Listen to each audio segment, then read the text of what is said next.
Hello everyone, welcome to my channel study medic. तो आज का करंट अफेयर हम शुरू करते हैं, जिसमें आज हम लोग क्विज पढ़ने वाले हैं। किस फिल्म को ऑस्कर के लिए भारत की आधिकारिक प्रविष्टि के तौर चुना गया है? Jallikattu, the sky is pink, Chhapaak या फिर गुलाबो सिताबो? तो इसका सही उत्तर हमारा है जलीकट्टू। मलयालम फिल्म जलीकट्टू को विदेशी भाषा की फिल्म श्रेणी में ऑस्कर के लिए भारत की आधिकारिक प्रविष्टि के तौर पर चुना गया है। जलीकट्टू एक मलयालम फिल्म है जिसको विदेशी भाषा की फिल्म का जो ऑस्कर है भारत की आधिकारिक प्रविष्टि के तौर पर चुना गया है, जिसके ये जो फिल्म है किसके द्वारा निर्देशित की गई है? लिजो जोस पेलिसरी। लिजो जोस पेलिसरी द्वारा निर्देशित यह फिल्म एक बैल के इर्द गिर्द घूमती है जो अपने निर्धारित वध की पूर्व संध्या पर दूर दराज के एक पहाड़ी गांव में एक बूचड़ खाने से भाग जाता है। इस फिल्म को सर्वसम्मति से हिंदी, मराठी और अन्य भाषाओं की 27 प्रविष्टियों में से चुना गया है।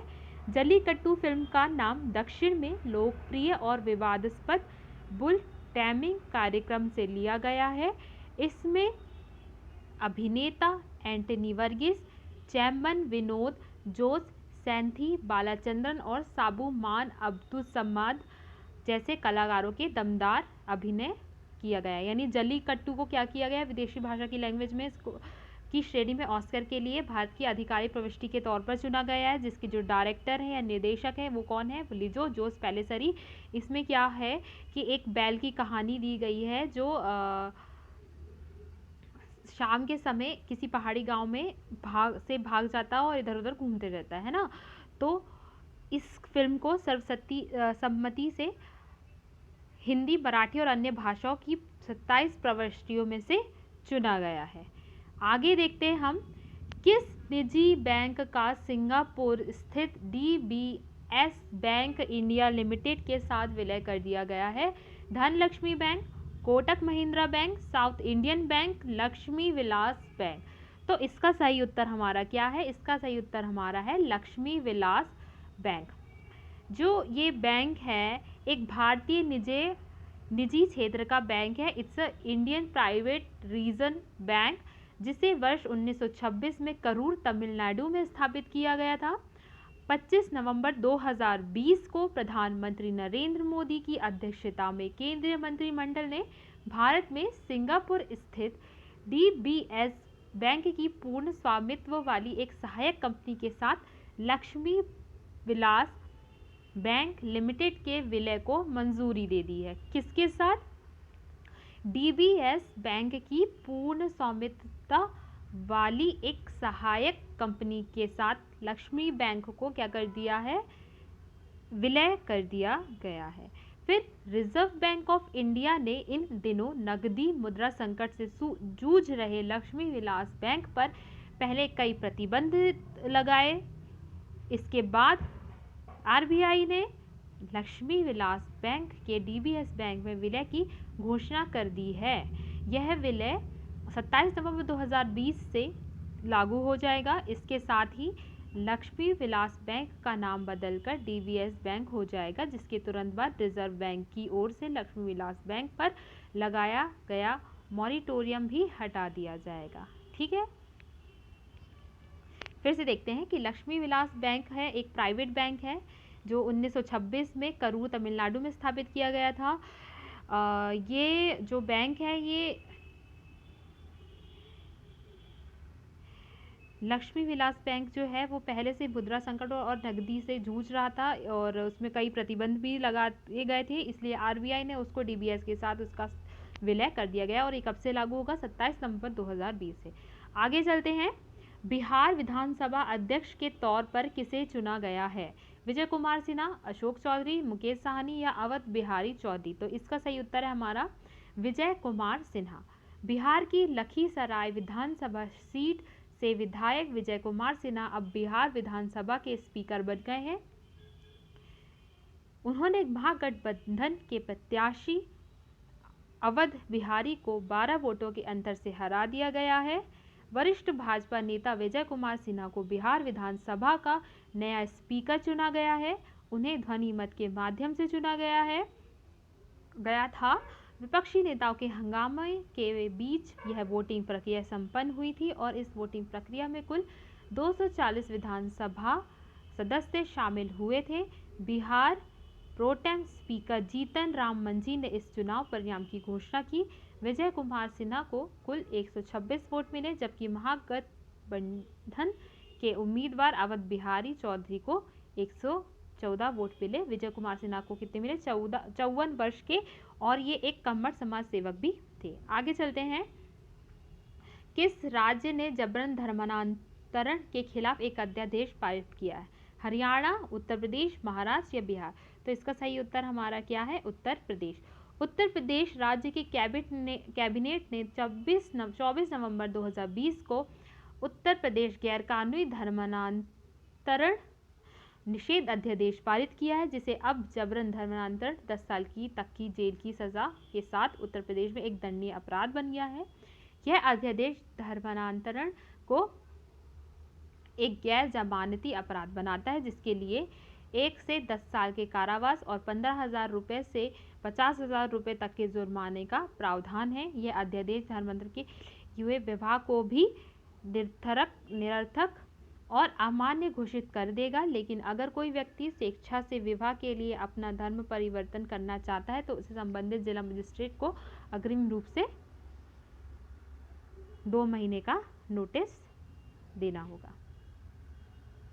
नेक्स्ट इज, किस देश के प्रधानमंत्री को नोबेल शांति पुरस्कार 2021 के लिए नामित किया गया है? इटली, जापान, इजराइल या भारत? तो इसका सही उत्तर हमारा है इजराइल।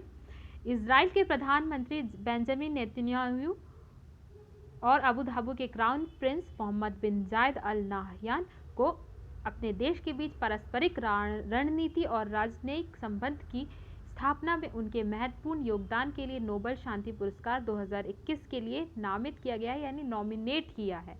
इजराइल के प्रधानमंत्री कार्यालय के बयान के अनुसार 25 नवंबर 2020 को नोबेल शांति पुरस्कार विजेता लॉर्ड डेविड ट्रम्बल ने नोबेल शांति पुरस्कार 2021 के लिए प्रधानमंत्री बेंजामिन नेतन्याहू और अबू धाबी के क्राउन प्रिंस की उम्मीदवारी प्रस्तुत की। उत्तरी आयरलैंड के पूर्व मंत्री लॉर्ड डेविड ट्रम्बल ने वर्ष 1998 में नोबेल पुरस्कार जीता था, जो उन्हें दूसरों को इस शांति पुरस्कार के लिए नामित करने का विशेषाधिकार देता है। नोबेल शांति पुरस्कार समिति अब नेतन्याहू और अल नाहयान की उम्मीदवारी की समीक्षा की जाएगी। किस अदालत ने यह फैसला सुनाया है कि केंद्र और राज्य को नागरिकों की अर्जित संपत्तियों पर अनिश्चितकालीन अधिकार रखने की अनुमति नहीं दी जा सकती है? Delhi high court, Allahabad high court, supreme court या बॉम्बे हाई कोर्ट? तो इसका सही उत्तर हमारा सुप्रीम कोर्ट यानी सर्वोच्च न्यायालय। इस 24 नवंबर 2020 को भारत के सर्वोच्च न्यायालय ने यह फैसला सुनाया है कि राज्यों और केंद्र को नागरिकों के अधिग्रहित संपत्तियां या अनिश्चितकालीन अधिकार करने की अनुमति नहीं दी जा सकती। यह भू संपत्ति का एक ऐसा मामला है जिसे जमीन को केंद्र द्वारा वर्ष 1964 में मुआवजा तय करने के रक्षा उद्देश्यों के लिए अधिग्रहित किया गया है। यह मामला 2 बार कर्नाटक हाई कोर्ट में गया और हाई कोर्ट ने हालांकि केंद्र के खिलाफ अपना फैसला सुनते हुए यह कहा कि सरकार के दावे में कोई सत्यता नहीं है, फिर भी जमीन के वास्तविक मालिक को यह जमीन सौंपने से इनकार कर दिया, क्योंकि यह जमीन केंद्र द्वारा रक्षा उद्देश्यों के लिए इस्तेमाल की जा रही थी।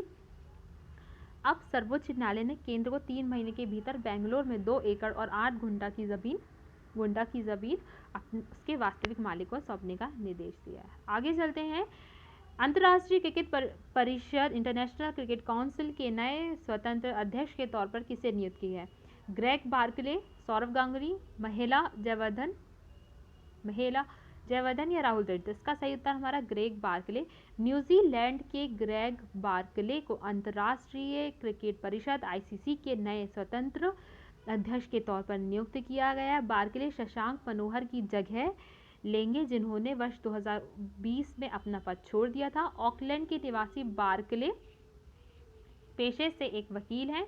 वर्ष 2012 से ग्रेग बार्कले न्यूजीलैंड क्रिकेट के डायरेक्टर है। आईसीसी का अध्यक्ष पद संभालने के लिए उन्हें अपना मौजूद पद छोड़ना होगा। पूर्व में वे नॉर्दर्न डिस्ट्रिक्ट क्रिकेटर एसोसिएशन के बोर्ड मेंबर और चेयरमैन का पद भी संभाल चुके हैं। बार्कले को आईसीसी चुनाव के दूसरे राउंड में कुल 11 वोट मिले और वे अपने प्रतिद्वंदी इमरान ख्वाजा से आगे रहे। इमरान ख्वाजा जुलाई 2020 में शशांक मनोहर के आईसीसी के अध्यक्ष पद से इस्तीफा देने के बाद आईसीसी के अंतरिम अध्यक्ष थे। द लास्ट क्वेश्चन इज, संविधान दिवस कब मनाया जाता है? ये हम सबको पता है, ये मनाया जाता है हमारा 26 नवंबर को। प्रत्येक वर्ष 26 नवंबर को देश भर में संविधान दिवस मनाया जाता है। इस दिन को राष्ट्रीय कानून दिवस के तौर पर भी जाना जाता है। यह दिन हमें भारत में संविधान को अपनाने की याद दिलाता है। संविधान सभा ने औपचारिक रूप से 26 नवंबर 1949 को भारत के संविधान को अपनाया था। भारत की संविधान सभा के सदस्यों को भारत का संविधान पूरी तरह से तैयार करने में कुल 2 वर्ष 11 महीने और 18 दिन का समय लगा था। हमारा संविधान 26 नवंबर 1949 को संपन्न हुआ था। भारत गणराज्य में यह संविधान 26 जनवरी 1950 को लागू किया गया था। हाथ से लिखे हुए इस मूल संविधान पर 24 जनवरी 1950 को संविधान सभा के 284 सदस्यों ने हस्ताक्षर किए थे। 15 महिलाएं भी शामिल थी इसमें। हमारा संविधान 25 भागों, 448 अनुच्छेद और 12 सूचियों में बटा हुआ है और यह अब दुनिया का सबसे बड़ा लिखित संविधान है। ये 24 भाग, 448 अनुच्छेद और 12 सूचियों में बटा हुआ है। ये थोड़ा सा मिस्टेक हो गया है। सो आई होप आपको मेरा वीडियो पसंद आया हो तो मेरे वीडियो को लाइक, शेयर, कमेंट करें और मेरे चैनल को सब्सक्राइब करें। और आपको कोई भी कंटेंट से